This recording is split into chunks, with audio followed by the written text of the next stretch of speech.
바벨론 왕이 세운 그다랴 총독이 죽었습니다. 이제 요하난과 살아남은 자들은 두려움에 빠졌어요.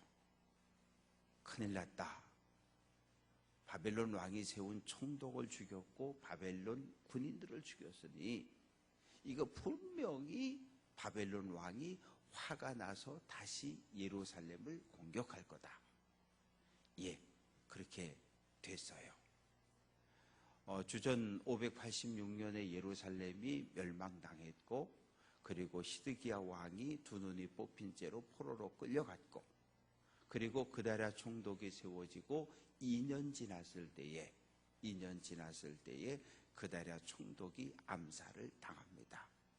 그리고 나서 2년 후 주전 582년에 바벨론 군대가 네 번째 예루살렘을 공격해 옵니다.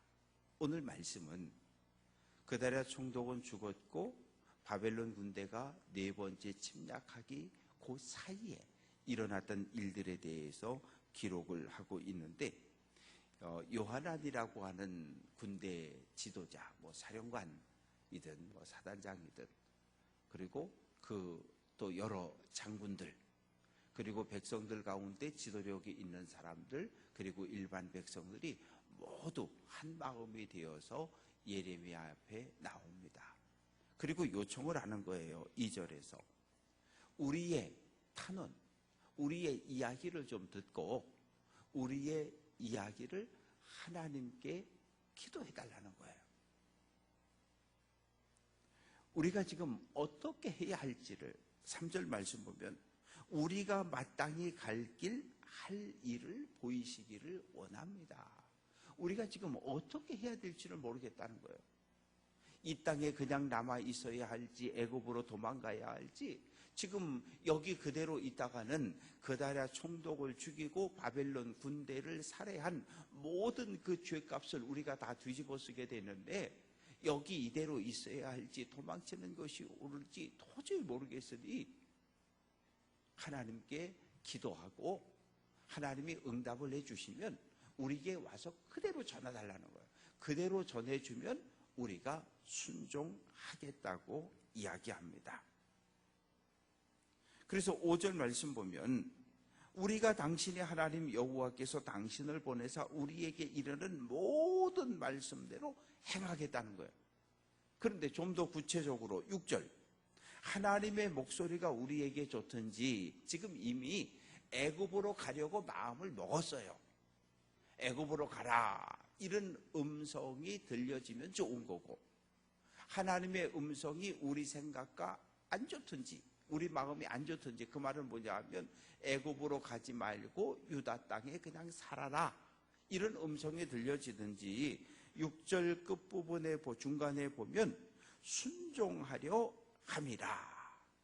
그러니까 어떤 내 생각과 하나님의 뜻이 일치하든 내 생각과 하나님의 뜻이 일치하지 않든 어떤 응답이든 주시면 순종하겠다는 거예요. 왜?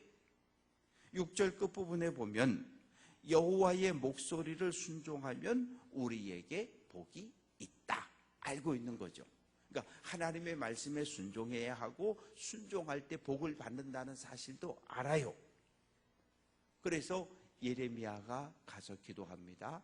7절, 10일 후에 여호와의 말씀이 예레미야에게 임했다. 여기서 중요한 게 10일이라고 하는 거예요. 10일. 예레미야가 가서 하나님께 기도했는데 하나님이 그날 곧바로 응답을 안 주셨어요. 하루, 이틀, 사흘, 나흘, 닷새, 엿새. 여기서 10이라고 하는 이 숫자는 완전수예요. 완전수. 3, 4, 7, 10, 12 다 완전수거든요. 120. 하나님께서 예레미야 선지자가 한 번 기도했을 때 바로 응답을 주신 게 아니라 열흘을 기다렸다는 거죠. 열흘을 기다렸다는 거예요. 그런데 분명한 것은 기도했고 응답을 받았다는 거예요. 기도하고 응답을 받았다는 거예요. 응답받지 않는 기도는 없어요. 저는 모든 기도가 응답을 받는다고 믿고 그렇게 살아요. 그런데 우리는 기도가 응답받았다라고 할 때는 내가 생각하는 거하고 하나님의 뜻이 일치해서 응답받는 것, 이것만 응답이라고 생각하니까 기도했는데 응답이 없다고 생각하는 거예요. 내 생각과 하나님의 뜻이 일치하지 않을 때는 내 뜻대로 응답되는 게 아니라 하나님 뜻대로 응답이 되어진 거예요. 근데 우린 이것을 응답 안 받았다고 생각하는 거예요. 그러니까 내 생각과 하나님의 뜻이 일치하는 경우가 얼마나 있겠어요. 여러분들이 수십 년 믿음의 길을 걸어오면서 아마 수백, 수천의 기도의 제목들을 놓고서 기도하셨을 거예요. 근데 기도의 응답이 있던 때가 있었죠. 몸이 연약했을 때 몸의 건강을 회복시켜 주셨고, 뜻하지 않은 질병이 찾아왔을 때 기도하고 치료받고 치유되어지는 역사도 있었고, 앞이 꽉꽉 막힌 것 같았는데 하나님께서 하나 열고 둘 열고 셋 열고 자녀들의 길이 열려지는 은혜도 기억을 했을 거고, 승진과 진급과 여러 가지 사건들도 경험을 했을 거고, 수없이 많은 기도의 제목들을 응답을 받았어요.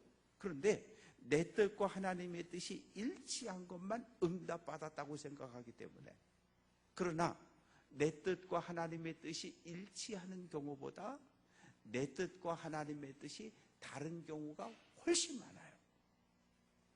그럴 경우에 내 뜻대로 응답되는 것이 아니라 하나님의 뜻대로 응답이 되는 거예요. 그래서 하나님께서 그러시잖아요.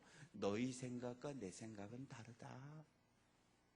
내 생각과 너희 생각은 다르다는 거예요. 내 길과 너희 길은 다르다는 거예요. 그래서 열흘 후에 응답이 임했습니다. 그래서 이제 다 모였어요. 8절 말씀 보면 요하난부터 시작해서 온 백성들이 다 모였어요. 그래서 예레미야가 이야기합니다. 여러분이 나한테 부탁했죠? 하나님의 뜻이 무엇인지를 깨닫게 해달라고. 하나님의 뜻을, 하나님의 응답을 받으면 그대로 선포해주면 여러분 순종하겠다고 약속했지요. 그래서 9절 끝부분에 보면 하나님께서 이렇게 이르셨다, 말씀하셨다. 10절, 너희가 이 땅에 눌러 앉아 산다면, 살라는 얘기예요.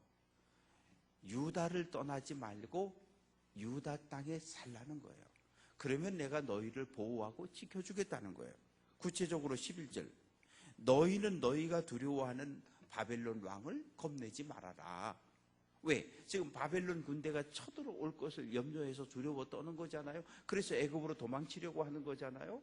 겁내지 말아라.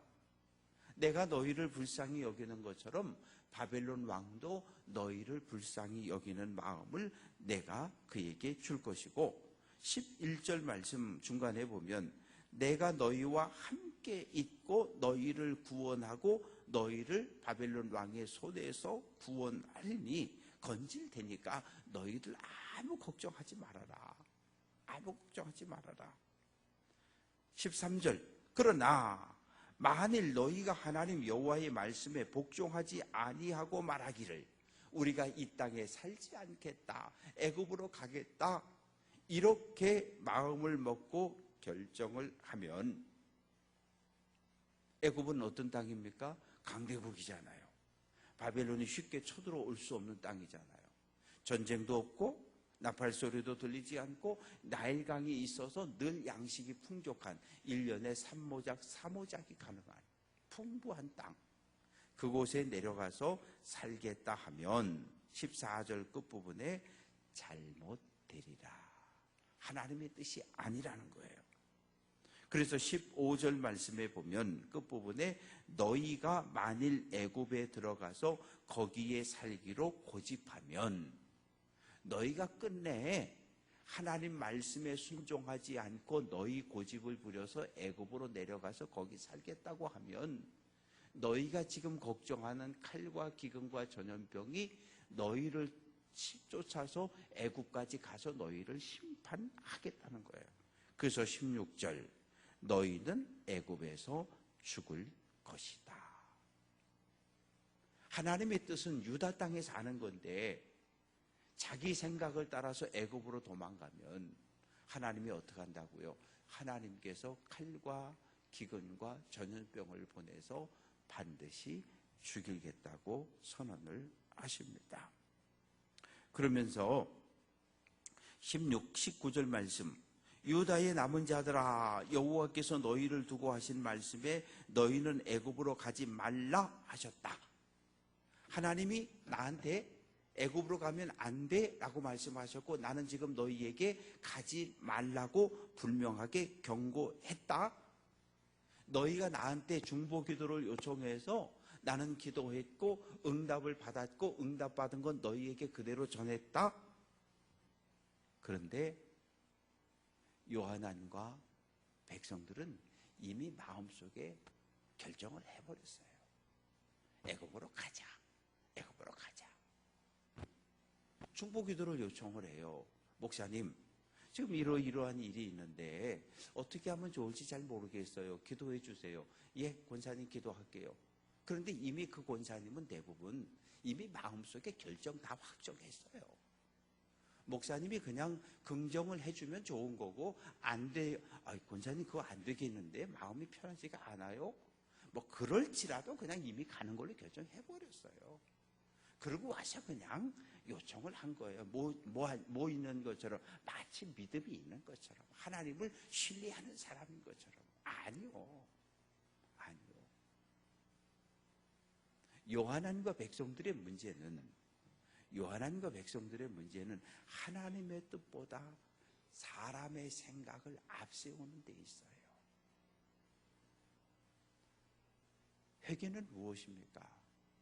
사람의 생각을 앞세우고 내 생각과 내 주장을 앞세우고 살던 이것을 버리고 꺾는 것, 그리고 하나님의 뜻으로 내 삶을 돌이키는 것, 이것을 성경은 회개라고 이야기하는 거예요. 가장 극적인 회개를 했던 사람이 누구입니까? 사도 바울이잖아요. 내 생각에는 예수 믿는, 예수를 따르는 저놈들은 거짓말쟁이고, 예수는 죽어서 지옥에 떨어졌는데 저놈들이 살았다 그러고 부활했다 그러고, 저놈들이 거짓말하는 저놈들 가만 안 두겠다는 거예요. 저놈들을 박해하고 감옥에 가두고 교회를 깨부수는 것이 하나님의 뜻이고 하나님께 영광이 됐다고 생각했던 거거든요. 내 생각이 옳다는 거예요. 내 생각이 곧 하나님의 뜻이라는 거예요. 그래서 교회를 짓밟고 성도를 잡으러 다메섹까지 뛰어갔던 거예요. 부활하신 주님을 만났고 거기서 내 생각이 틀렸다는 것을 내려놓고 하나님께로 향해서 인생의 방향을 돌렸던 사람이 바울이에요. 우리 생각 같으면, 아니 하나님, 바울 저놈을 왜 저걸 살려둬요? 다메섹으로 갈 때 그냥 벼락을 꽝 쳐서 큰 칼에 죽여버리시지. 그래야 되는 거 아니에요, 우리가 생각할 땐? 근데 하나님 그렇게 안 하셔요. 교회를 가장 박해하고 자기 고집이 가장 셌던, 자기 주장이 가장 강했던 그 바울을 꺾어서 하나님의 일꾼을 삼으셨다는 거죠. 우리는 안 그래요?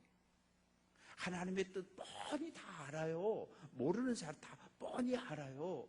내 생각하고 하나님의 생각이 부딪히면 내 생각을 내려놔야 되는 거, 틀렸다는 거 다 알아요. 그런데도 안 내려놔요. 끝까지 가요. 가정이 깨지고 주변에 상처받는 사람들이 생겨나고, 그래도 내 고집 안 꺾어요. 그리고 말하기를 하나님이 날 사랑 안 한다 그래요. 하나님이 날 사랑 안 한다고. 그렇지 않아요. 말씀을 정리합니다. 중보기도를 요청을 하고 기도를 하고 하나님의 뜻을 알기 원한다고 이야기하지만 이미 마음속에 내 생각으로 무장이 되어져 있고 결정이 끝났어요. 뭐 하나님이 가라 말다 상관없이 가겠다는 거잖아요.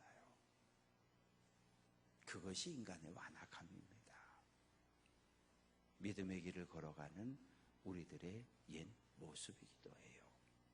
바라고 소망하는 것은 오늘 한 날도 하나님의 말씀을 내 마음판에 새기고 마음판에 새겨진 하나님의 말씀이 내 안에 살아 역사할 때 나를 내려놓고 하나님의 뜻에 하나님을 향해서 우리 인생의 방향을 돌리고 좌로도 우로도 치우치지 말고 하나님의 나라에 들어가 구원이 완성되는 그날까지 믿음의 길을 달려낼 수 있는 귀한 성도들 될 수 있기를 주님의 이름으로 축원합니다.